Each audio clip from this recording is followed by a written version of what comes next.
Halo semua, balik lagi di channel Toraokun. Sebelum pembahasannya dimulai, silahkan klik tombol subscribe dan aktifkan lonceng notifikasinya supaya kalian gak ketinggalan info dan teori terbaru seputar One Piece. Buat kalian yang mau informasi tambahan soal SBS atau databook, kalian bisa follow Instagram Toraokun. Di sana admin akan memposting soal SBS, databook, dan berbagai teori singkat. Sekarang lanjut ke pembahasan. Pada saat ini, Luffy dan sebagian kru bajak laut topi jerami secara misterius telah berada di Pulau Elbaf. Hal tersebut mengkonfirmasi bahwa arc di negeri para raksasa itu telah dimulai. Petualangan Luffy di sana akan berjalan dengan sangat panjang, sehingga fokus cerita dalam arc Elbaf tidak hanya menampilkan keadaan di sana secara terus-menerus, melainkan ada banyak momen juga di mana berbagai hal penting dan menarik di dunia luar diperlihatkan. Mirip seperti arc Egghead yang lalu, di mana cerita tidak hanya berfokus di pulau masa depan itu saja, melainkan ada pula saat-saat tertentu di mana keadaan luar mendapat sorotan. Jadi, sementara Luffy berpetualang di Pulau Elbaf ini, fokus cerita berpindah ke berbagai tempat lain di seluruh dunia. Di Pulau Kamabaka, diperlihatkan Sabo menerima laporan dari salah seorang anggota pasukan revolusi tentang keberadaan dari Vivi saat ini. Orang yang melapor kepada Sabo itu mendapat informasi bahwa ada saksi mata yang melihat Vivi dan Wapol dijemput oleh Morgan. Setelah mengetahui hal itu, Sabo pun akan meminta izin kepada Dragon untuk pergi ke tempat Vivi, sebab Sabo merasa perlu untuk menceritakan kebenaran di balik kematian Raja Cobra, dan dia pun harus memberitahu Vivi bahwa keluarga Nefertari sebenarnya menyandang inisial D. Sabo juga memiliki rasa tanggung jawab untuk mencari dan melindungi Vivi, karena di Mary Joyce, Raja Cobra sudah pasang badan untuk melindungi Sabo. Dengan pertimbangan yang matang, Dragon memberikan izin, maka Sabo pun bergegas untuk mencari balon udara yang menjadi markas Morgan. Memang, karena markas Morgan terus bergerak, tidak mudah untuk menemukannya. Namun dengan bantuan intel dari pasukan revolusi, Sabo mampu mencapai tempat tersebut. Vivi pun percaya dengan cerita dan pengakuan Sabo, sehingga dia pun akan meninggalkan markas Morgan untuk kembali ke kerajaan Alabasta. Namun, tentu Sabo akan menemani Vivi, karena gadis itu rentan diburu oleh pemerintah dunia. Setibanya mereka di kerajaan Alabasta, Vivi segera membuat keputusan untuk melepas afiliasi negeri itu dengan pemerintah dunia, sehingga kerajaan Alabasta tidak lagi berhubungan dengan mereka. Kerajaan Alabasta pun akan berada di bawah perlindungan pasukan revolusi, agar mereka mendapatkan kekuatan yang cukup untuk bertahan. Setelah itu, diketahui bahwa sudah ada lebih banyak pemberontakan yang terjadi di berbagai negeri. Sebelumnya pemberontakan hanya terjadi di 8 negeri saja, termasuk kerajaan Lulusia yang kini telah hancur. Tapi kedepannya nanti pemberontakan akan semakin banyak, sehingga jumlah pemberontakan mencapai belasan negeri. Dragon pun harus segera mengutus para anggota pasukan revolusi untuk datang ke negeri-negeri itu dan mengatur keadaan di sana. Pemerintah dunia tentu akan semakin murka ketika mengetahui soal pemberontakan yang kini kian masif. Dalam situasi yang semakin kacau dan tidak terkendali ini, Ksatria Suci segera bergerak untuk mengurus berbagai masalah. Salah satunya ada Ksatria Suci yang mendatangi kerajaan Alabasta, karena pemerintah dunia memutuskan untuk mengambil alih negeri itu dan membawa Vivi ke Mary Joyce. Namun, karena masih ada Sabo di sana, maka Sabo akan menggagalkan hal tersebut. Dia menghadapi seorang Ksatria Suci yang datang ke kerajaan Alabasta. Pertarungan antara Sabo melawan sang Ksatria Suci itu pun berlangsung dengan sangat menarik. Di sana, Sabo membuktikan bahwa dia telah semakin menguasai kekuatan dari buah iblis merah-merah Nomi. Bahkan dia telah memasuki tahap Awakening. Bisa mencapai Awakening dalam waktu yang singkat menandakan bahwa Sabo sangat jenius dalam menguasai sebuah kekuatan. Setelah pertarungan yang berlangsung sangat dahsyat, akhirnya Sabo pun berhasil memenangkan pertarungan itu. Ini pun menjadi momen di mana salah satu Ksatria Suci untuk pertama kalinya kalah dalam pertarungan. Galing Vigarland yang kini telah menjadi Gorosei akan marah mendengar hal ini, karena baru saja Ksatria Suci ditinggal oleh Garling, sudah ada satu Ksatria Suci yang tumbang dalam pertarungan.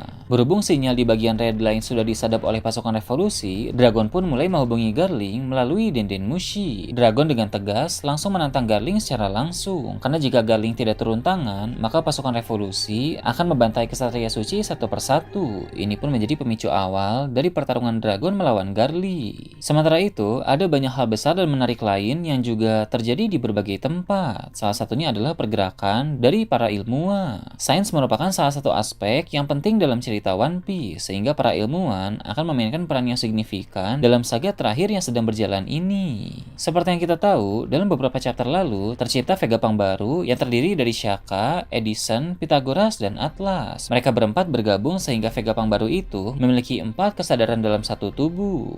Beberapa waktu lalu, mereka menghubungi Hareda, seorang ilmuwan di Pulau Langit Buatan yang bernama Wideria. Kini, Vegapunk gabungan itu telah mendatangi Wideria. Ada 2 tujuan utama dari kedatangan mereka di sana. Pertama, untuk menyimpan punk record. Wideria memang tempat yang bagus untuk hal itu, karena berlokasi di udara sehingga relatif aman dari pemerintah dunia. Kedua, Vegapunk gabungan meminta Haredas dan para ilmuwan lain di tempat itu untuk menciptakan pulau langit buatan sebanyak mungkin. Proyek penciptaan pulau-pulau langit buatan itu dimaksudkan sebagai persiapan apabila dunia tenggelam pada masa depan nanti. Usai berbicara dengan Haredas, Vegapunk gabungan pergi ke tempat Dragon untuk bergabung dengan pasukan revolusi. Mereka akan bekerja sama dengan Lindbergh, sang komandan revolusi bagian selatan. Seperti yang kita tahu, Lindbergh juga merupakan seorang ilmuwan, sehingga Vegapunk gabungan akan menciptakan penemuan-penemuan baru bersama komandan revolusi itu. Vegapunk gabungan berniat untuk membuat suatu alat yang menurut mereka sangat membantu pasukan revolusi dalam menyerang Mary Joyce. Belum diketahui alat itu apa, tapi yang jelas hal tersebut adalah suatu penemuan yang mengagumkan. Kemudian ada pula para ilmuwan lain yang mengambil langkah besar. Mereka adalah Vince Mokjaj dan Caesar Clown yang kini mendirikan organisasi Neomeds. Neomeds akan beraliansi dengan Crossguild karena mereka terhubung melalui dunia bawah. Aliansi itu bersifat mutualisme sehingga kedua belah pihak sama-sama mendapatkan keuntungan. Crossguild bisa menggunakan tentara Jerman sebagai kekuatan tempur mereka, sedangkan Neomeds mendapat perlindungan dari nama besar kelompok Yonko dan akan mendapatkan bantuan dana juga untuk pembuatan eksperimen mereka. Vince Mokjaj dan Caesar Clown pasti telah mendengar tentang kehebatan Seraphim yang diciptakan oleh Vegapunk. Mereka berdua pun tidak mau kalah sehingga keduanya sepakat untuk mencoba menciptakan manusia buatan versi baru sebagai tandingan Seraphim. Namun tentu penemuan dari Vince Mokjaj dan Caesar Clown tetap tidak akan sekuat Seraphim karena Vegapunk jauh lebih jenius dari mereka berdua. Lalu, ada pula ilmuwan lain yang berperan penting dalam saga terakhir ini. Dia adalah York, sebagai orang yang bekerja di bawah pemerintah dunia. York akan berfokus memproduksi Mother Flame agar bisa semakin banyak dan dapat terus digunakan untuk bahan bakar senjata kuno Uranus. Selain itu, York pun akan mencoba untuk mengembangkan Seraphim dan Pacifista menjadi lebih kuat lagi, agar semakin berguna bagi pemerintah dunia. Di Pulau Egghead, York juga diperlihatkan telah selesai memperbaiki Seraphim Crocodile, Doflamingo, dan Gecko Moria. Alasan mengapa ketiga Seraphim itu mengalami kerusakan karena tempo hari mereka bertarung melawan Crocodile dan Mihawk yang asli. Seperti yang kita tahu dari chapter 1086, ketiga Seraphim itu dikerahkan oleh Angkatan Laut saat mereka mendapat kabar bahwa Crocodile muncul di Pulau Karaibari untuk menemui Buggy. Tentu tak lama kemudian Mihawk juga datang ke sana, jadi dapat disimpulkan bahwa si mata elang itu pun terlibat dalam pertempuran melawan tiga Seraphim tersebut. Tak heran ketiga Seraphim kalah dan mengalami kerusakan yang kini telah diperbaiki oleh York. York pun kesal dengan hal tersebut, terlebih khusus untuk kerusakan yang diakibatkan oleh Mihawk karena memang benar-benar parah. York akan bertanya-tanya sebenarnya monster macam apa Mihawk itu sampai-sampai dia bisa membuat kondisi Seraphim hampir hancur total. Setelah menyoroti aktivitas dari beberapa ilmuwan tersebut, diperlihatkan pula bahwa konflik antara Crossguild dan Angkatan Laut telah semakin besar sehingga membawa dampak yang signifikan pada keadaan dunia. Di berbagai tempat, ada semakin banyak penjahat dan warga biasa yang berani memburu marinir karena tergiur hadiah dari Crossguild, sehingga Angkatan Laut pun cukup kewalahan dalam situasi ini. Angkatan Laut harus segera menerapkan strategi khusus dalam menghadapi permasalahan yang ditimbulkan oleh Crossguild sebelum efek yang mereka terima menjadi semakin parah. Ulah Crossguild benar-benar sukses mengacaukan Angkatan Laut. Kelompok Yonko lain pun akan segera mengguncang dunia dengan cara mereka sendiri. Kelompok tersebut adalah Bajak Laut Kurohige. Mereka hendak melakukan pergerakan besar-besaran untuk pergi ke banyak tempat dengan berbagai tujuan. Bahkan karena agenda mereka ada terlalu banyak pada saat yang bersamaan, Komandan Titan saja tidak cukup. Kurohige mulai menghubungi aliansi-aliansi yang dia miliki untuk ikut membantu.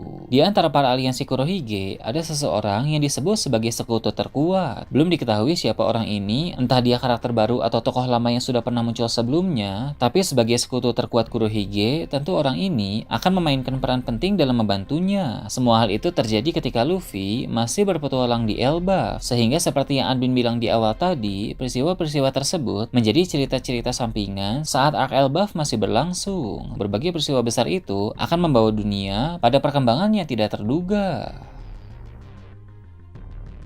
Nah itu tadi berbagai hal menarik pada chapter 1128. Gimana menurut kalian? Silahkan tulis di kolom komentar di bawah. Oke, segitu aja untuk pembahasan kali ini. Jangan lupa like, share, dan subscribe untuk video menarik selanjutnya. Gue Tora Okun, Shambles.